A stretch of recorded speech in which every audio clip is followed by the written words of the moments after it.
नमस्ते दोस्तों, आज का हमारा वीडियो कुछ खास है क्योंकि आज ना ही सिर्फ हमारा देश बल्कि पूरा वर्ल्ड और वर्ल्ड इकोनॉमी एक मुश्किल दौर से गुजर रही है। कोरोना वायरस की वजह से लगातार गिर रही हैं स्टॉक मार्केट्स, मगर ये पहली बार नहीं है कि स्टॉक मार्केट्स में इतनी ज्यादा गिरावट देखी गई हो। आज से 12 साल पहले ऐसा 2008 में भी देखा गया था।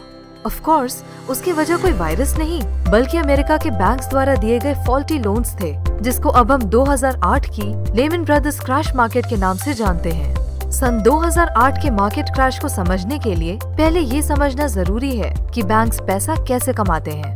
बैंक्स कस्टमर को होम लोन देते हैं एक पर्टिकुलर इंटरेस्ट रेट पर, और यही लोन्स बैंक्स क्लब करके आगे सेल कर देते हैं at a particular cost. Pension funds, bonds etcetera की तरह ये एक तरीका है बैंक का पैसे कमाने का।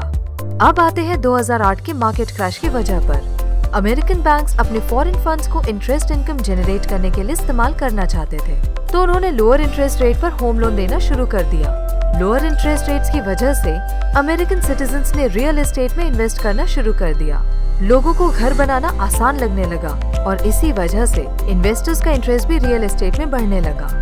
इस वक्त बैंक्स उन लोगों को भी लोन्स दे रहे थे जिनका क्रेडिट स्कोर काफी खराब होता था या फिर जिनकी रीपेमेंट कैपेसिटी कम होती थी। ऐसे लोन्स को सब प्राइम मॉर्गेज कहा जाता था। इन लोन्स को कॉलेज करके बैंक्स बॉन्ड्स बनाते थे जिन्हें वो CDOs यानी कि कोलेटरलाइज्ड डेट ऑब्लिगेशन का नाम देते थे। ये बॉन्ड्स आगे दूसरी पार्टीज जैसे कि पेंशन फंड्स, इंश्योरेंस कंपनीज या दूसरे बैंक्स को बेचे जाते थे। क्रेडिट रेटिंग एजेंसीज भी इन बंडल्ड लोन्स या CDOs को अच्छी रेटिंग्स देने लगी, जिससे दूसरे बैंक्स या कंपनीज का भी इनमें इंटरेस्ट बढ़ने लगा।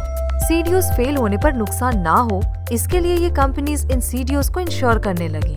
AIG उस टाइम की अमेरिका की सबसे बड़ी इंश्योरेंस कंपनी थी, जो कि 80 अलग अलग देशों में ऑपरेट करती थी।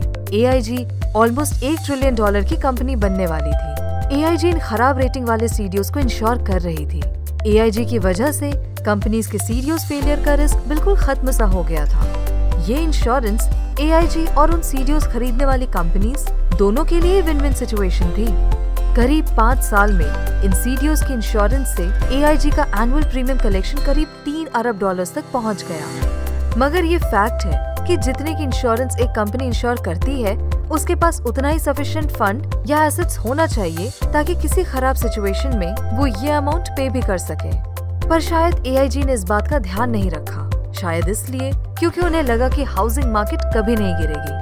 लेकिन 2007 में जब बढ़ती डिमांड की वजह से रियल एस्टेट के दाम बढ़ने लगे और इंटरेस्ट रेट्स भी, रियल एस्टेट के प्राइस इतने बढ़ गए कि उसकी डिमांड अफेक्ट होने लगी और लोगों ने अपनी रियल एस्टेट में इन्वेस्टमेंट कम कर दी और इसका बुरा इफेक्ट पड़ा फिर से रियल एस्टेट के प्राइसेस पर, जो कि गिरने लगे।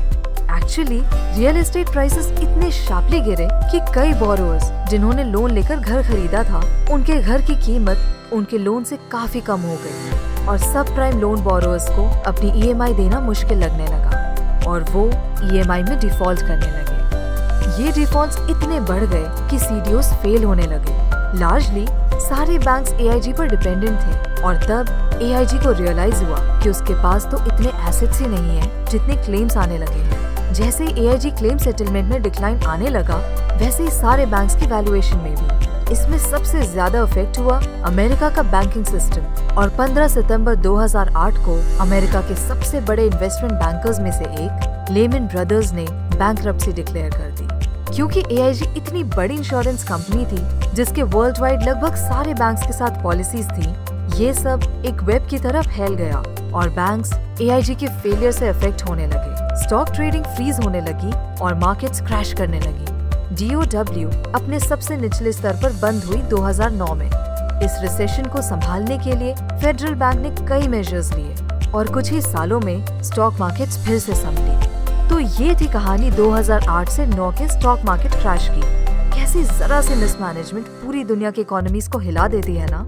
आशा करते हैं आपको स्टॉक मार्केट क्रैश 2008 से काफी कुछ सीखने को मिला होगा। धन्यवाद।